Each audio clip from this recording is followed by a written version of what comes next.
Hola youtuberos, soy Garp y en el vídeo de hoy vamos a ver a cómo reparar un router antiguo que cuando lo enchufamos no enciende. Dentro intro.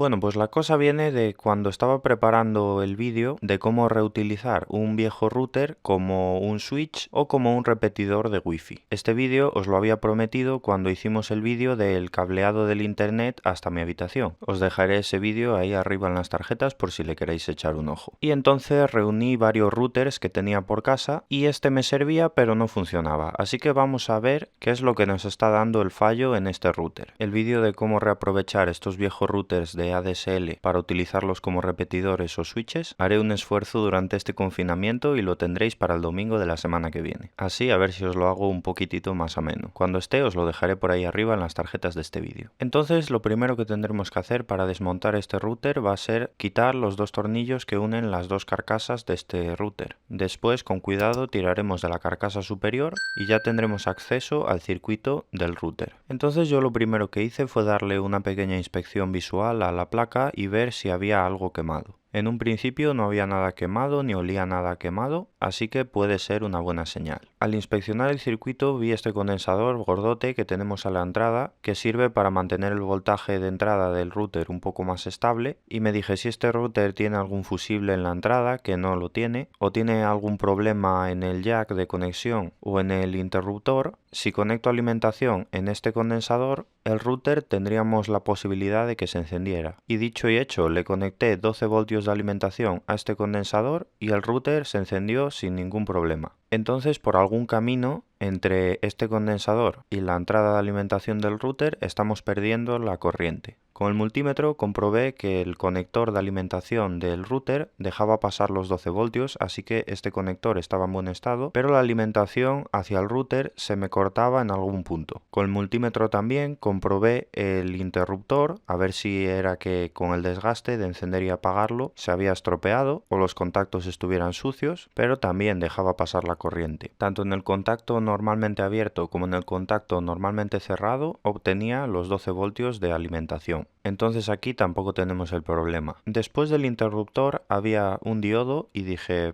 buah, ya está, seguro que está aquí el fallo en este diodo, está cortado, y también comprobé el diodo y en la salida del diodo obtenía los 12 voltios, así que no, el diodo estaba en buen estado. Además también me dio dudas porque la soldadura parecía que estaba mal, pero no, también estaba en buen estado. Entonces seguí avanzando un poco más y encontré como unas resistencias que estaban entre el diodo y el condensador. Y comprobando estas resistencias, efectivamente a la salida de estas resistencias no teníamos voltaje. El voltaje de salida llegaba a unos 4,4 voltios, 4,3 más o menos. Entonces dije, algún problema tienen que tener estas resistencias. Con el soldador de estaño repasé todas las soldaduras, dije a ver si es que hacen mal contacto. Con el calor y el tiempo estas resistencias podían haberse desoldado ya que eran resistencias SMD, pero tampoco, las soldaduras del circuito estaban bien. Entonces me dije, bueno, pues tendrán que estar mal las resistencias. Estas resistencias están entre la entrada de alimentación y el condensador para limitar la corriente de carga inicial del condensador, ya que yo, por ejemplo, cuando conectaba mi fuente de alimentación, la antigua que fabricamos con una fuente de alimentación de un ordenador, una ATX, al conectarla directamente al condensador,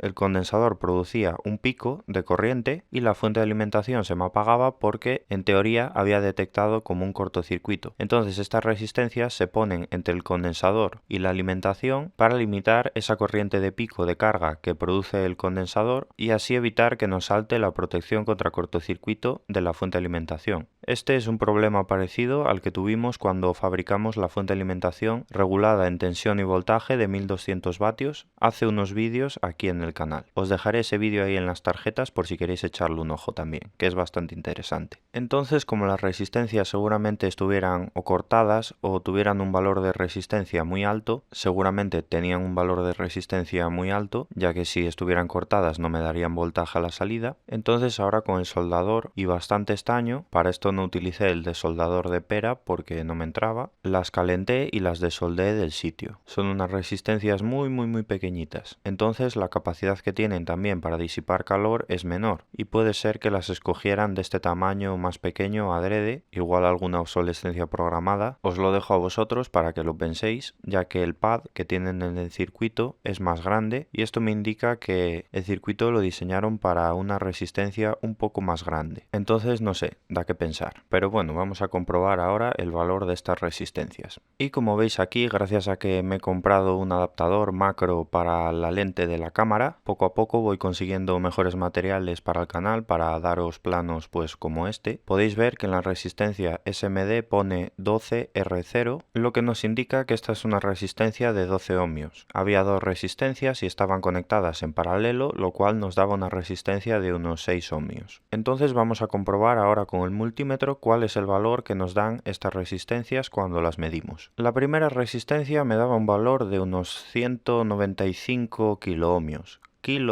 Así que como veis esta resistencia está muy fuera del valor que debería de dar. Pero vamos a comprobar ahora la otra resistencia a ver si esta está en mejores condiciones. Como veis cuesta bastante cogerlas porque son muy pequeñas y entonces pues bueno, ya os podéis imaginar la capacidad que tiene esta resistencia para disipar calor. No lo he comprobado, pero estoy seguro que los transistores que se encontraban al lado de las resistencias tendrían la función de que cuando el condensador esté cargado, cortocircuiten las resistencias, porque si no, más o menos medio amperio que tiene de consumo este router y según la pegatina hasta un amperio máximo, pasando por esas resistencias todo el rato, me extraña que sean capaces de resistirlo. Entonces, como veis ahí, la segunda resistencia estaba aún peor, ya que el multímetro me daba un valor de 4,4 megaohmios. Entonces nada, estas resistencias están fritas y las vamos a cambiar ahora por otra resistencia. En mi caso, como no tenía resistencias SMD y tampoco me apetecía andarlas buscando entre las placas que tengo para desmontar, lo que hice fue coger una de las resistencias que había desmontado hace años de un circuito, que esta resistencia es de 4,7 ohmios, pero que a la hora de medirla me entregaba un valor de unos 5 o 6 ohmios. Es una resistencia de las normales de carbón, entonces tampoco es que tenga una tolerancia demasiado buena y a veces esto juega en nuestro favor. Esta resistencia también es de 1/4 de vatio y soportará más carga que las otras resistencias. Así que vamos a probar ahora si funciona nuestro router cuando lo conectamos a la fuente de alimentación. Y sí, nuestro circuito funciona y además no hace saltar ninguna protección de la fuente de alimentación. Entonces, perfecto, hemos reparado satisfactoriamente este router. Como veis, se enciende perfectamente y bueno, ahora lo estoy probando ahí con la nueva fuente de alimentación, la de 1200 vatios que os mencionaba, que tenéis ahí el vídeo en las tarjetas, y no nos queda más que volver a ensamblar el router y utilizarlo. Para ensamblarlo colocamos cuidadosamente la placa del circuito en la carcasa inferior, coloco correctamente el cable de la antena y atornillamos los dos tornillos que sujetan las dos carcasas. Ahora vuelvo a enchufar el router para comprobar que he ensamblado todo bien y que sigue funcionando y como veis el router funciona perfectamente. Así que el domingo de la semana que viene podréis ver el vídeo donde transformamos este router para utilizarlo como switch y como repetidor de wifi además. Bueno, pues esto ha sido todo. Muchas gracias por ver el vídeo. Recordad que me podéis seguir en mis redes sociales. Se agradece también vuestro like y vuestra suscripción. Y si queréis también podéis realizarme un apoyo al canal mediante Patreon o PayPal. Y nada, esto ha sido todo. Hasta el siguiente vídeo.